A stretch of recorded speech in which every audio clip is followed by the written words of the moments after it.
Welcome to the Mindful Soul Center podcast. My name is Amy Adams. I'm your host and the broadcaster of this podcast. In this episode of the Mindful Soul Center podcast, I interviewed wellness expert Rachel Eyre. In today's episode is part 2 of the interview. If you haven't listened to part 1, be sure to bookmark it or download it and listen to it later. Today's episode digs deep into charting and how it can empower you and really how you can use this information to change your life. We also discuss depression, choosing a doctor, and working with someone that's appropriate for you.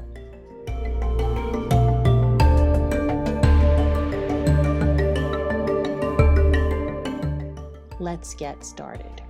We begin this part of the interview discussing stress and the direct impact that it has on the menstrual cycle. What happens depends on whether you've ovulated or not in that cycle. So we'll start with if you have ovulated, because that's the quick one. So if you have ovulated, you're in your luteal phase. That's the phase between ovulation and your next period, or the phase in which you might be pregnant.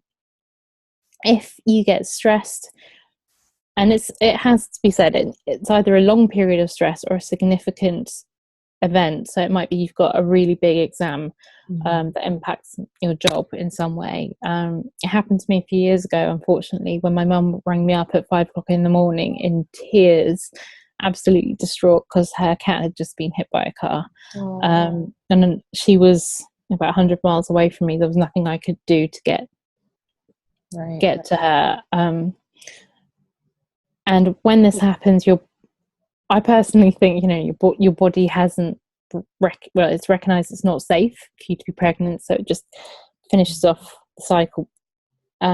There's also, when you're stressed, your cortisol ramps up, so there's less base hormone pregnenolone available to make progesterone, which can also sort of terminate that cycle. So if it's after ovulation, you tend to get a very short luteal phase. If it's more chronic, if it's more of an acute event, it tends to be your period starts, and you won't start cycling until your body feels it's safe and can reset itself. Right. Oh, that's really If you haven't yet ovulated and your body's trying to ovulate, it tends to sort of knock that off. And I see it a lot in people's charts. When your body's preparing to ovulate, you start seeing an increase of production of cervical fluid in your knickers, and you feel a bit more moist downstairs.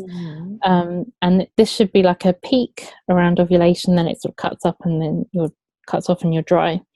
And some women will get this peak and then it'll drop off, and you'll say, and then they'll get another peak again, and you'll say, oh, what happened then? And they're like, oh, I had to sit an exam, or I got some bad news, or I had to do a few really late days at work because it's year end and this is happening, or being some other stressful event in their life. Do we sync up with other people's cycles?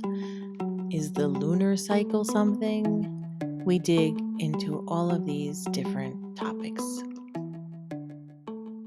I've got a few friends that live like out in the wild with no electricity. A couple of them live on boats. They don't live near each other, but a lot of them, because they have no artificial light or dark near them, they all swear that they've synced up with the moon. There is no evidence that shows that happens nowadays. There's lunaception, which is a way of trying to sort of regulate your cycle, and in some cases trying to make yourself ovulate around the full moon. I have had clients that swear it works. Whether it's a placebo or not, I don't know, but if having a night light on is way less harmful than pumping your body full of drugs and things. If it works, it works. With the whole women's syncing up their cycles, studies have shown that doesn't happen. But again, I've got lots of people that will say to me, I've synced up with my housemates, I've synced up with my mum when I was living with her. So whilst there's no sort of data to back it up, I think it can happen. I think what is more likely to be going on is that if you think about how we go in and out of phase. I mean, to sync up with the moon, we'd have to have a perfect 29.5 day cycle that stays exactly 29.5 days. To sync up with your friends, you would both have to have the exact same, 28 day cycle, 26 day cycle, 32 day cycle. I think we probably go through phases where that sort of lines up a bit more, and then someone else goes slightly out of phase, and then a year later it's maybe going back in, or maybe 3 years later. And it could be that we're looking for that coincidence. But the key thing is, regardless of all that, there is no you should be cycling with the full moon. There is no you should be that. I see people talking about white moon periods and ovulation and red moon periods and ovulation. Yes, if you're using lunaception as a way to try and regulate your cycle, you might want to be focusing on ovulatory activities around the full moon. But it's not that's the case of what it should be. Your body is its own innate being. It's doing its own thing.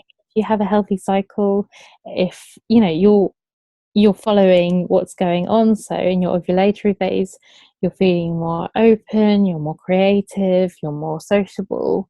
During your luteal phase, you're not getting PMS, you're more focused, you're more analytical, you're very intuitive. If body's doing the right things at the right time for your cycle, and you're working with what your body is telling you, that is far more important than the moon, your friend, whatever else is going on. Right. I do want to talk about menopause a little bit, but before we even talk about that, I want to talk about something about after menopause. With the after menopause, like my body, I mean, this is my own experience, and I don't know if I'm crazy or if this is real. I seem to have, even though I don't go through the full period cycles anymore, I still do feel like I go through like a cycle. I mean, I don't have the same like PMS symptoms, and I don't have the actual flow of a period, but my body seems to kind of swell up a few days and then it kind of gets back to normal. Or is that common, do you think? Or have you ever heard of that?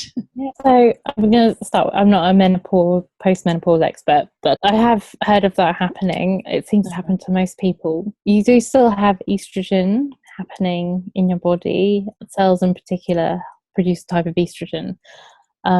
I've come across so many women saying they're still experiencing cycles after menopause. So whether it's a mechanism that's inbuilt and it stays, or maybe it is the influence of the moon or the body, a bit like people talk about muscle memory. Your body still has memory of your lymphatic system swelling up at certain times, like it used to. I'm not sure which of those, but I have heard so many women say it. And of course we still do have hormonal imbalances during that time.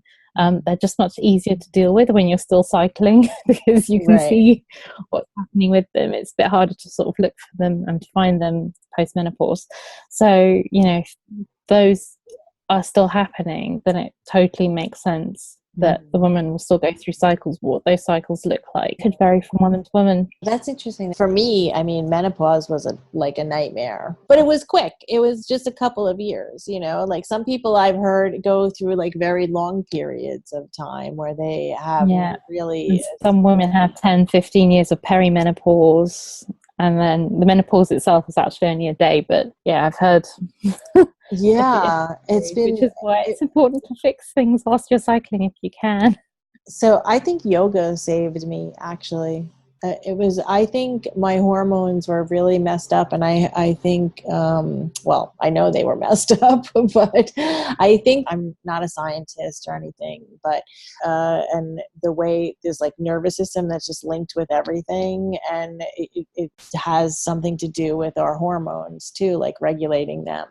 And that I think is like fascinating because, I didn't even really learn about that until after I started practicing yoga again. I'd practiced like years and years before, and then I quit it. And then after, like, menopause was just such a nightmare. I was like, I have to do something. And I started it, and it was really, it took a while, but I used to have like headaches and terrible symptoms and very bad things. And then once I started doing yoga regularly, even though it would like knock me out and I'd be tired like for a while, I started to not have headaches anymore, and things just started to get better. No more like crazy swings or anything. And it kind of just, now I just felt like a normal person again that just didn't have I'm her so happy period. to hear that. And yoga can be really helpful for that, really. I think if we always have some kind of physical activity and do, whether it's yoga or even something else, I think it's definitely going to help and make our transitions to whatever, going from childbirth to, menopause, all of it, I think is going to make a big difference in our well-being. It definitely has an effect on that. And we are designed to move, not to sit in a chair for 8 hours solid each day. Right. Yeah. It's not what our bodies were designed to do. Charting, though, for people who would like, how would somebody go about doing that? Could they go on your website and find something that'll teach them? Yep, there's hundreds of resources. So it depends what level of charting you want to do. So I've got a free cycle chart toolkit on my website that you can go and download. And that's like the most basic level, which is making a note of what day you are in your cycle, being the first day of your period is day 1, and then you can just start with the real basics. Do you have a period or not, and how do you feel each day? And even at this, it sounds really basic, but the number of people who didn't know they had PMS until they look at 4 of those basic charts, like, oh I hate my partner at the same time each month, and it's always 3 days before my period starts. Maybe I have PMS. They start noticing when they have their energy spikes or libido spikes. I'm like, is that ovulation? And I'm like, yes, that's the whole point of ovulation. So yeah, that's great. And usually, even at that basic level, they start connecting what's happening with their body, and it's really wonderful to see that sort of relationship they have with themselves developing. And then you can start adding things in more and more. So you can start charting whether you have cervical fluid, which shows when your body's trying to ovulate. You can add in basal body temperature, which shows that you have definitely ovulated, or if you're ill. Some people like to add in the moon phase to see where they are in comparison to the moon phase. You can also track cervical position. This is not one we recommend people do on their own if they're using it to avoid pregnancy. But you can track what the cervix is doing, whether it's open, closed, hard, soft, up or down. Women who do track that can feel for cysts and things. And I've had quite a few people now say to me, once they started charting their cervical fluid, and they knew what was normal for them, because we each have our own pattern. I know a lot of textbooks say it's a set pattern, but we all have our normal and what's normal for us. And they've had things happen sort of that look a bit weird, or it smells different, or it looks different, or it's different texture, and they can feel certain textures when they feel their cervix. They've gone to their doctor and they've discovered abnormal cells really early, but they've managed to get rid of those abnormal cells with lifestyle interventions like de-stress and looking after themselves, eating properly.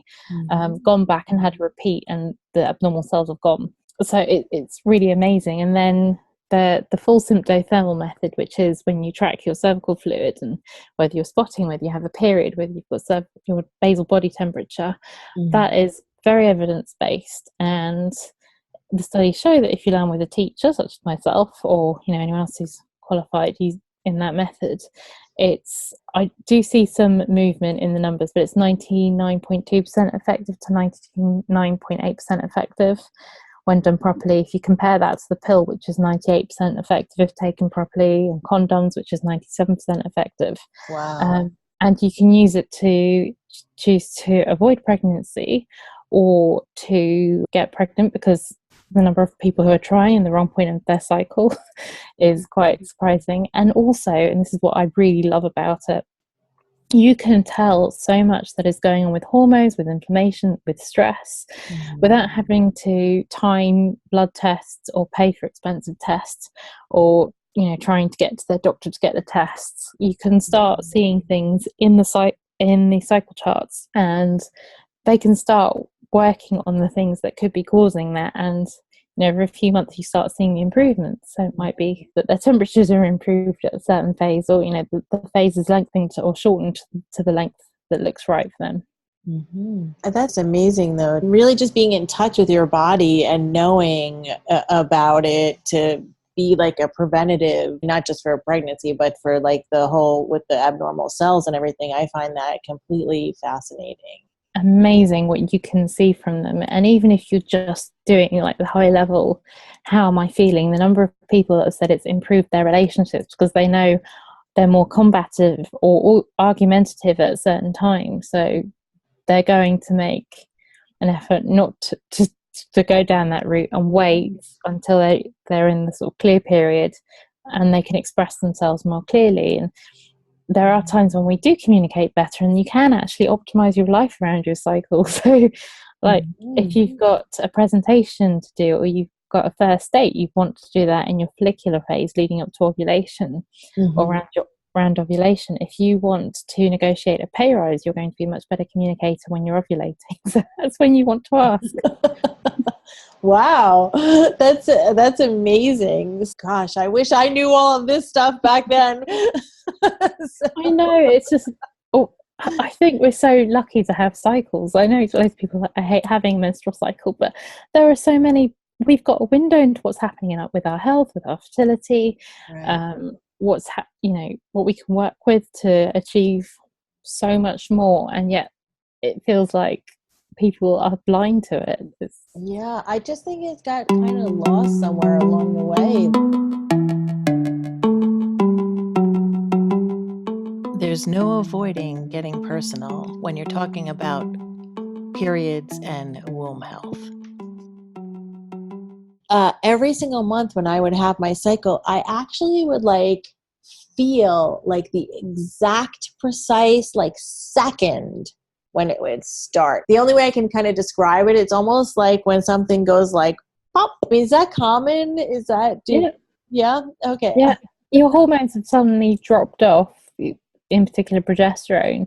So some women suddenly feel literally like their energy levels have literally plummet, and within minutes they're like, oh, I need to go to the loo. Some people, they feel physically, my period's about to start, and it does. I also know people as well who just know that they're pregnant. It'll just hit them like, oh, I'm pregnant.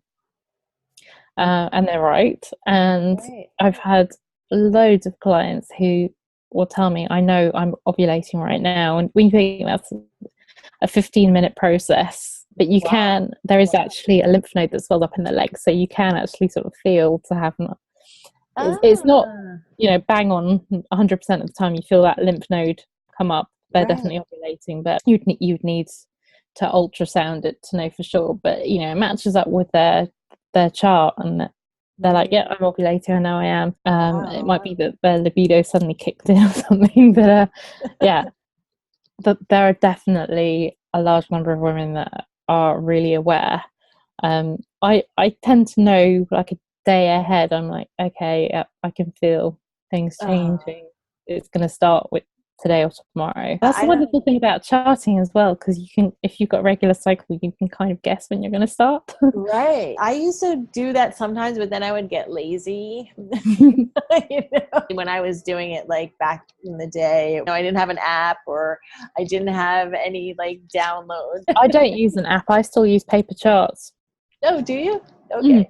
Yeah. I prefer it because I can use my own descriptions. I don't know. I think it's really amazing. I think it's so great. I would encourage everyone now, whoever is listening to this, to chart away. I mean, I love even if it's at that basic level, it's mind-blowing how much information you can get. I think really being in touch with your body is so important. I had phases in my life where sometimes I was really aware of things, especially I think around the time where I was deciding whether or not I was going to have kids or not. That was kind of a more important part for me, to kind of know what was going on and think about it, and if I was going to do it, if I wasn't going to do it. There were chunks of time on either side of that I wasn't really aware of all of the nuances that you can know from doing that. I think that's amazing. I could just talk to you all night because you have so much information.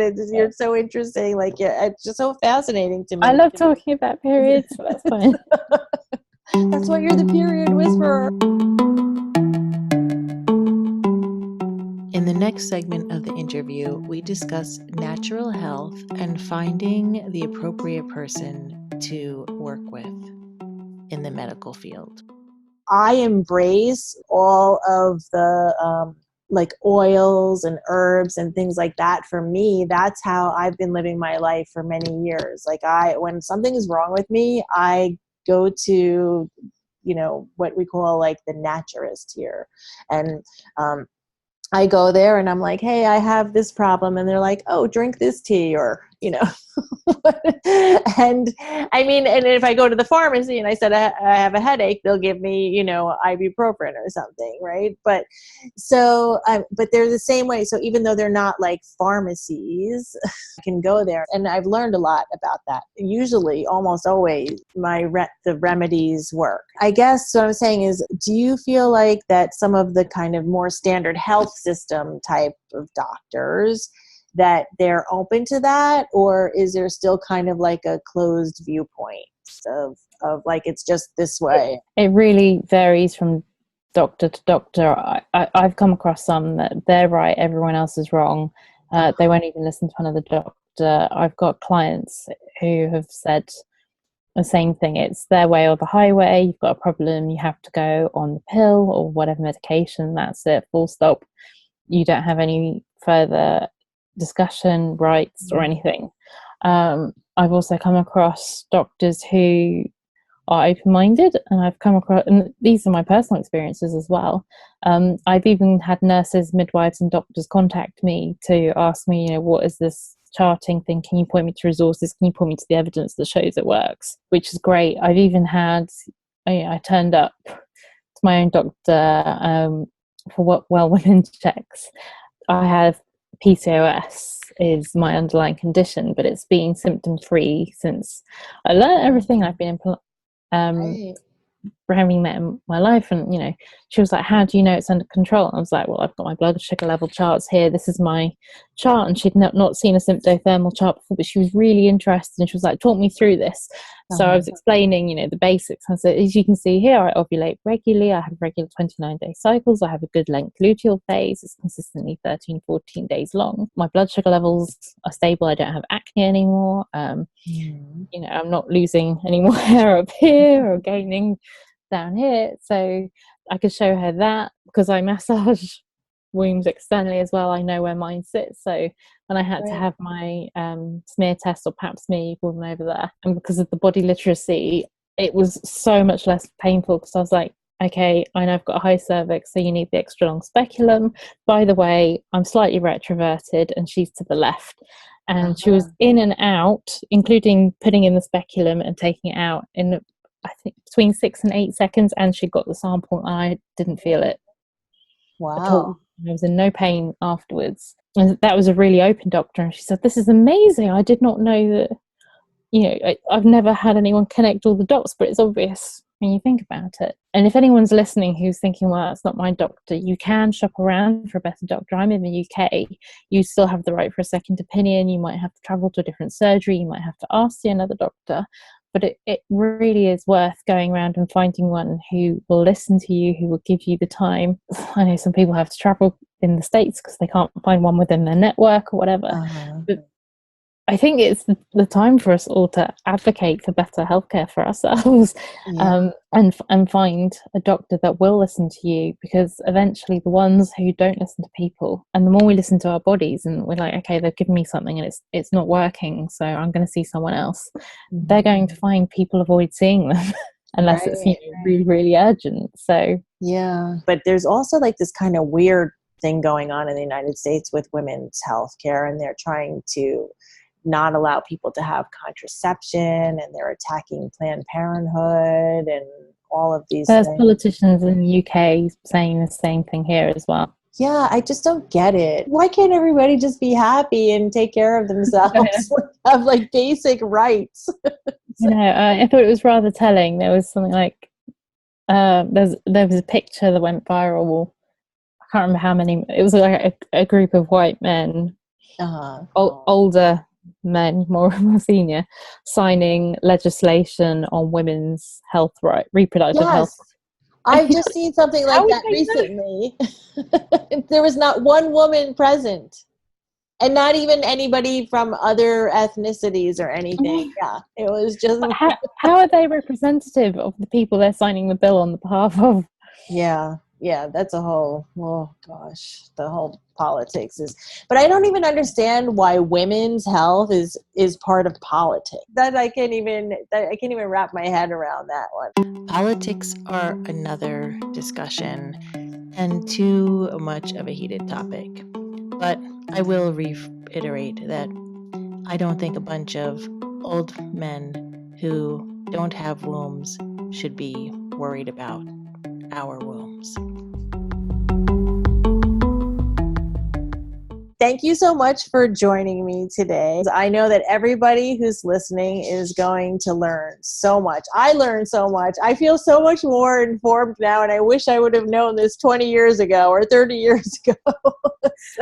I wish someone had told you 30 years ago. It's been great chatting. Yeah, but the work that you're doing, I think, is just amazing. So thank you so much for really spending time and talking to me and everyone who's listening about all of these issues. So do you want to just tell everyone your website or anywhere else that they could find you? Yeah, it's really easy. Everything's thehealthywomb.com. All my social media handles are at The Healthy Womb. I've got a Facebook group. I've got a ton of free resources in the group and on my website, all linked with women's health. I've got a very extensive blog which answers most people's questions. So yeah, feel free to dig in. Okay, and so I will put all of that information in the show notes. And thank you so much, Rachel. I really appreciate it. Oh, thank you for having me.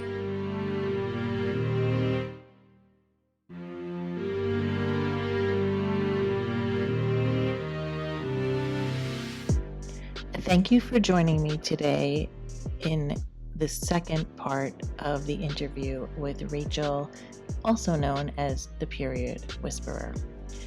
If you like this episode, please share it with your friends and please leave a review.